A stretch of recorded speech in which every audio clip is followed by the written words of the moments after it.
अगर हमारा मन खाली है तो हम उसमें कुछ ऐसे विचार डाल सकते हैं जिससे हम अपने मन की बकबक को शांत कर सकते हैं। जो विचारों का सैलाब हमारे मन में चलता रहता है उन्हें हम बहुत अच्छी तरह से रोक सकते हैं।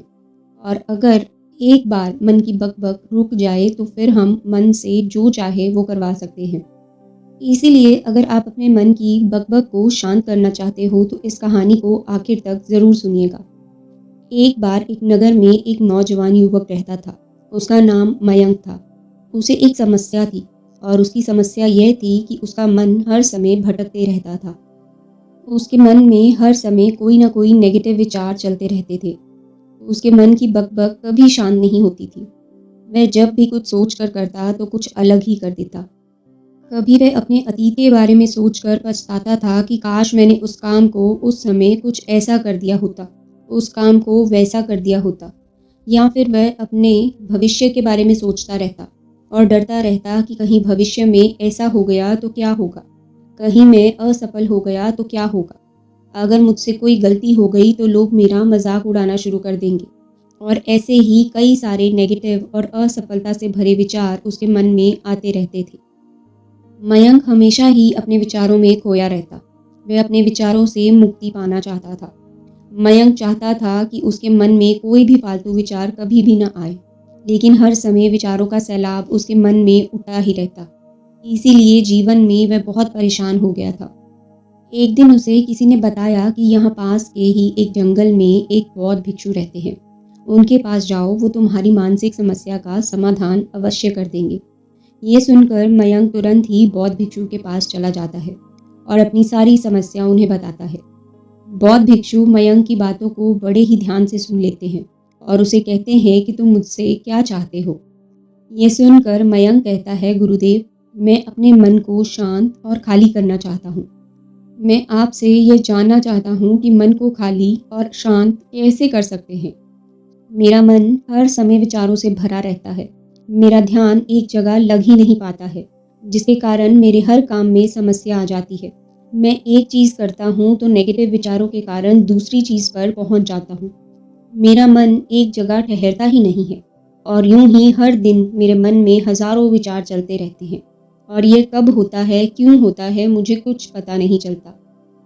बहुत देर बाद मुझे एहसास होता है कि मैं क्या करने बैठा था और मैं क्या कर रहा हूँ। गुरुदेव, मैं अपने मन को विचारों से खाली कर देना चाहता हूँ। मैं चाहता हूँ कि मेरे मन में एक भी विचार ना आए। जब मैं चाहूँ तभी मेरे मन में विचार आए। बौद्ध भिक्षु ने कहा, किसी समस्या का समाधान तभी निकाला जा सकता है जब हम उस समस्या की जड़ तक पहुँच जाते हैं, समस्या को ठीक से समझते हैं और जानते हैं। आगे बौद्ध भिक्षु कहते हैं कि जिस मन को तुम खाली करना चाहते हो, क्या तुमने उस मन को कभी भी थोड़ा बहुत भी समझा है, जाना है? ये सुनकर मयंक ने कहा कि महाराज, मैंने अपने मन को जानने की बहुत कोशिश की है, लेकिन मैं जितना इसके बारे में जानने की कोशिश करता हूँ, मेरा मन उतना ही रहस्यमयी हो जाता है। बौद्ध भिक्षु ने उसे एक घड़ा देते हुए कहा कि जाओ, इस घड़े में छोटे छोटे पत्थर भरकर ले आओ। वो युवक वहां से गया और छोटे छोटे पत्थर भरकर लाया और उस घड़े को बौद्ध भिक्षु के पास रख दिया। फिर बौद्ध भिक्षु ने उस युवक से कहा कि इस घड़े को तुम अपना मन समझो और इस घड़े में भरे पत्थरों को अपने विचार समझो। अब इस घड़े में और पत्थर डालो। उस युवक ने घड़े में और पत्थर डालना शुरू किया। क्योंकि घड़ा पहले से भरा हुआ था, एक दो पत्थर डालने के बाद बाकी सारे पत्थर नीचे गिरने लगे। बौद्ध भिक्षु ने उस युवक से कहा, रुको, जरा ध्यान से देखो। अब घड़े में पत्थर नहीं आ रहे हैं, बल्कि पत्थर नीचे गिर रहे हैं, क्योंकि ये एक घड़ा है। जो इसमें आ सकता था वो आ गया। अब इसमें और पत्थर नहीं आएंगे। अगर दूसरे पत्थर डालने हैं तो पहले वाले पत्थरों को निकालना होगा। ये सुनकर उस युवक ने कहा, गुरुदेव, मैं आपकी बात समझ गया हूँ। आप मुझे क्या बताना चाहते हैं? हमें अपने मन को विचारों से ही खाली कर देना चाहिए। मयंक की यह बात सुनकर बौद्ध भिक्षु मुस्कुराने लगे और कहने लगे, पहले मेरी पूरी बात को सुन लो, उसके बाद मन को खाली कर लेना। बौद्ध भिक्षु ने उस युवक को कहा कि हमारा मन एक घड़े के बिल्कुल उल्टा है, क्योंकि घड़े को तुम पत्थरों से भर सकते हो, लेकिन मन को विचारों से नहीं भर पाओगे, क्योंकि मन तो हमेशा खाली रहता है। यह सुनकर उस युवक ने कहा, गुरुदेव, मुझे आपकी बातें कुछ समझ नहीं आ रही हैं। मन अगर खाली रहता है तो फिर हम उसे खाली क्यों करना चाहते हैं? फिर मन को खाली करने की क्या ज़रूरत है?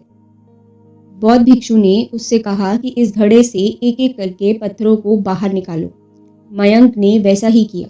वो घड़े में से एक-एक करके पूरे पत्थरों को बाहर निकालता रहा और ऐसा करते-करते अंततः घड़ा खाली हो गया। फिर बौद्ध भिक्षु ने उस युवक से कहा, देखा तुमने? जब एक-एक करके तुमने पत्थरों को बाहर निकाला तो ये घड़ा खाली हो गया।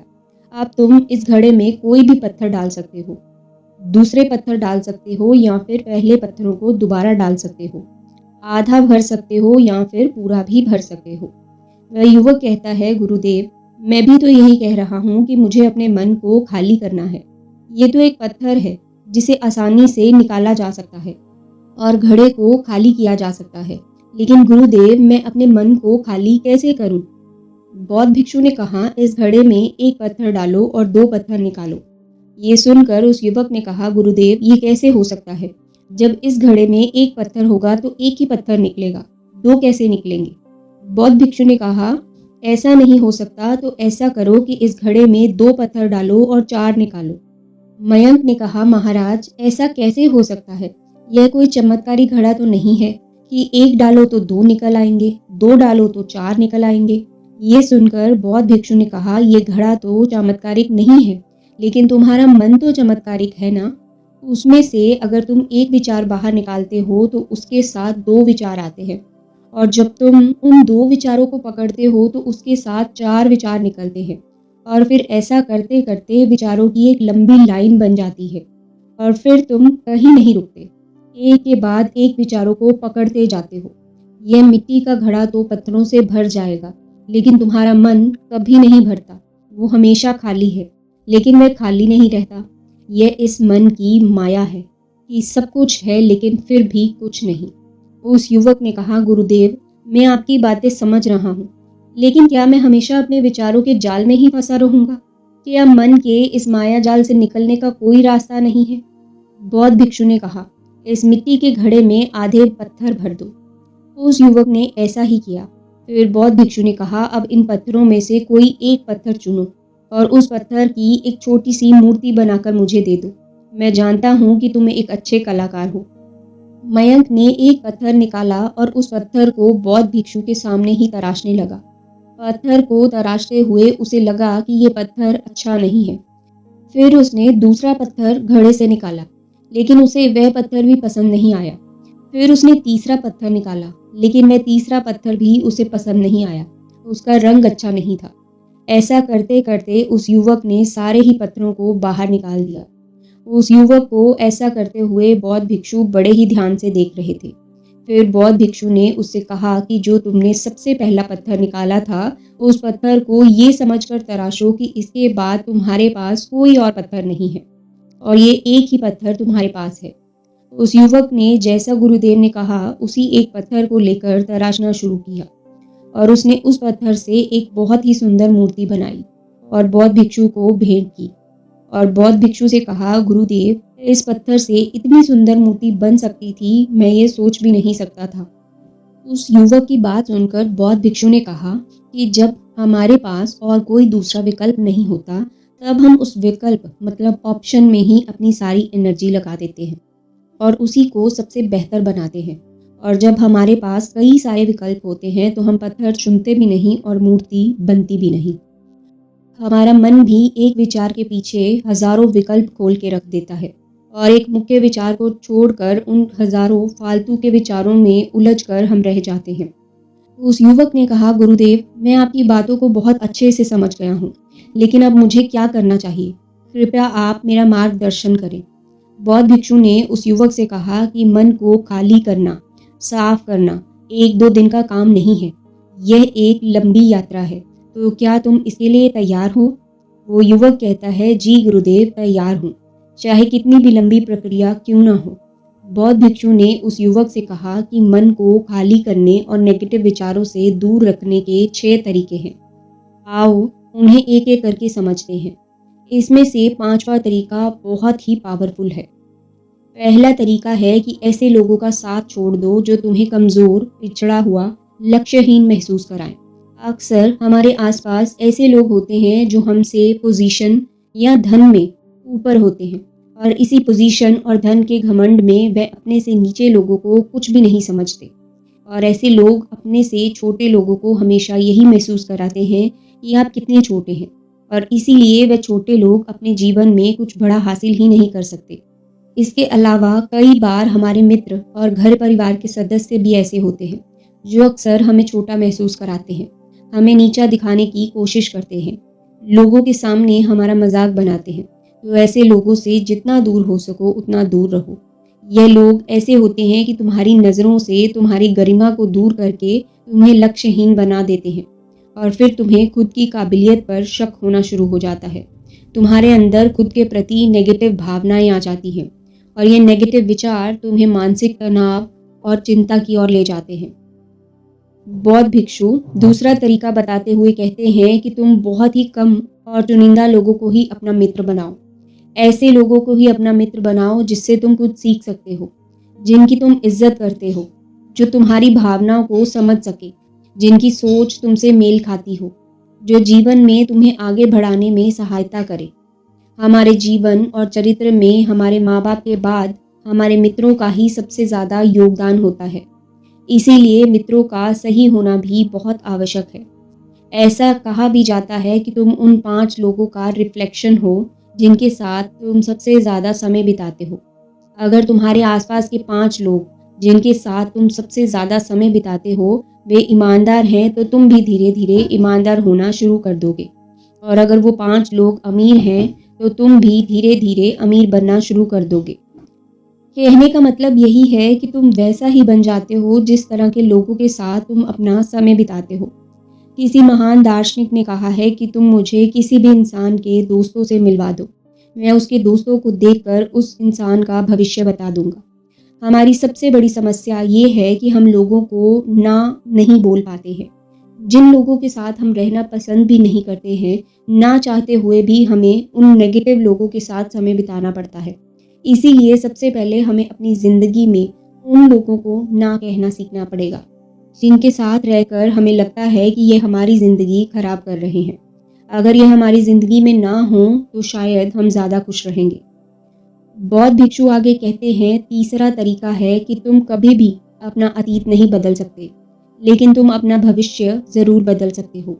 इसीलिए तुम पूरी तरह से वर्तमान में रहते हुए उन चीज़ों पर, उन कामों पर ध्यान दो जो तुम्हारे नियंत्रण में है, जिन्हें तुम आज कर सकते हो, अभी कर सकते हो। बौद्ध भिक्षु कहते हैं मेरी एक बात हमेशा याद रखना, केवल वर्तमान में रहकर भविष्य को संवारा जा सकता है, अतीत में रहकर नहीं। इसीलिए वर्तमान में जीने की आदत डालो। चौथा तरीका है कि तुम स्वस्थ और पौष्टिक खाना खाओ।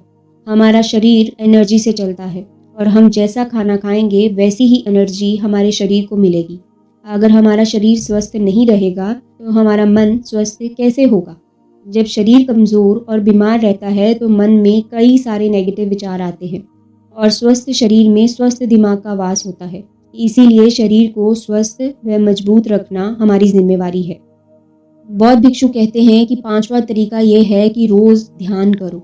ध्यान करने का सबसे उपयुक्त समय सुबह नींद से उठते ही या फिर रात को सोने से पहले होता है, लेकिन अगर तुम्हें ध्यान में गहरा जाना है तो सबसे उपयुक्त समय रात का समय होता है।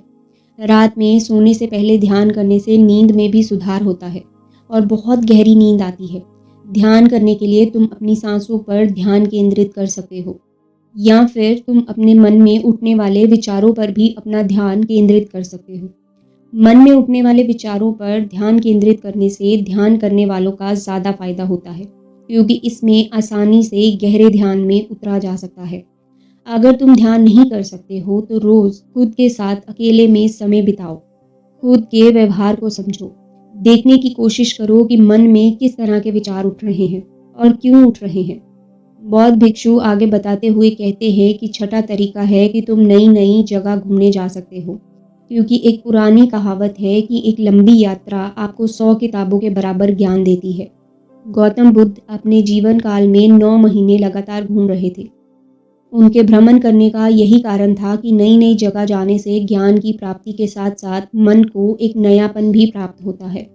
नई जगह घूमने जाने पर हमारा मन उत्साहित रहता है। फिर बौद्ध भिक्षु कहते हैं, मन के जाल में कभी मत फंसो। मन को खाली करने की कोशिश मत करो।